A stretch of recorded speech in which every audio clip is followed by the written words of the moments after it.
Welcome to our channel. నేను మీ శుభశ్రీ చింత. ఇవాళైతే ఎప్పుడైనా మనం స్వీట్ తినాలనిపిస్తే చిటికెలో చేసుకునే స్వీట్ బర్ఫీ మీకు చేసి చూపిస్తాను. ఇక్కడ ఒక కప్ మిక్సీ జార్ తీసుకొని అందులో 1/3 వరకు పుట్నాల పప్పు ఇందులో వేసుకుందామండి. ఇది పుట్నాల పప్పు తినేది ఫ్రై చెక్కలో గుల్లశనగపప్పు. దాంతోపాటు అరకప్పు వరకు జీడిపప్పు వేసుకుంటున్నాను.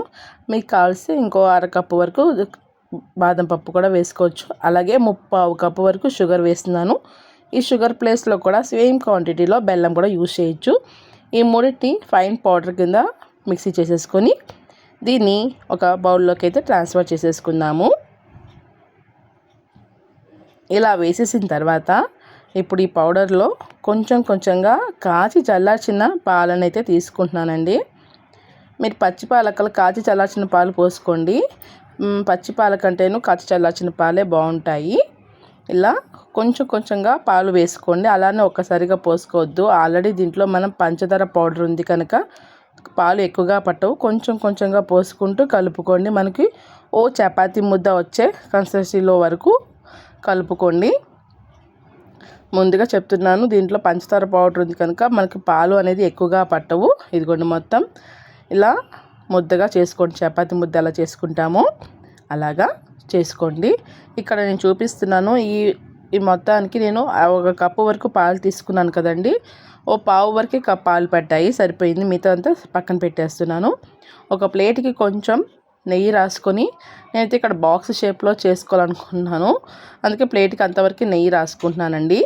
మీకు ఎవరికైనా బాక్స్ మీకు ఏ షేప్లో కావాల్సి ఏ సైజులో కావాల్సి ఆ బాక్సుల్లో ఉన్న ఆ గిన్నెల్లో కూడా దేంట్లోనే చేసుకోవచ్చు. దానికి నెయ్యి అప్లై చేసుకొని దాంట్లో ఇది ప్రెస్ చేసేసుకోండి. నేనైతే ఇలా బాక్స్ షేప్లో అయితే ప్రెస్ చేసేసుకుంటున్నానండి. ఇదిగోండి, మొత్తం ఇలా అయిన తర్వాత దీనిపైన జీడిపప్పు, కిస్మిస్, పిస్తా మీకు నచ్చిన డ్రై ఫ్రూట్స్ వేసుకోవచ్చు డెకరేషన్ కింద. నేనైతే బాదం పప్పు వేస్తున్నాను. ఇలా వేసి గట్టిగా ప్రెస్ చేస్తే అవి మనం తినేటప్పుడైనా కట్ చేసేటప్పుడైనా ఊడిపోకుండా ఉంటాయన్నమాట. మీకు ఇప్పుడు నచ్చిన షేప్లో అయితే నేను నైఫ్ తోటి ఈ షేప్లో అయితే కట్ చేస్తున్నాను. మీకు ఏ షేప్లో కావాల్సో ఆ షేప్లో కట్ చేసుకోండి. అంతేనండి, ఈజీగా ఎటువంటి ఆ స్టవ్ మీద పెట్టడం, పాకాలు పెట్టడము అలాంటి అవసరం లేకుండా నిమిషంలో తయారైపోతుంది. మనం ఎప్పుడైనా స్వీట్ తినాలనిపిస్తే ఒక్కసారి ఇలా ట్రై చేయండి. మన ఇంటికి ఎవరైనా గెస్టులు వచ్చినా కూడా చిటికలో చేసి ఇచ్చేయచ్చు. ఈ బర్ఫీ రెసిపీ చాలా బాగుంటుంది. ఒక్కసారి ఈ పుట్నాల పప్పుతో ఈ బర్ఫీని చేసి చూడండి, చాలా బాగుంటుంది. చాలా సాఫ్ట్గా నోట్లో పెట్టగానే కరిగిపోయేలాగా చాలా బాగుంటుందండి. ఒకసారి ఇలా ట్రై చేయండి. శ్రమే అవసరం లేదు. 5 నిమిషాల్లో మనకి ఈ బర్ఫీ రెడీ అయిపోతుందండి.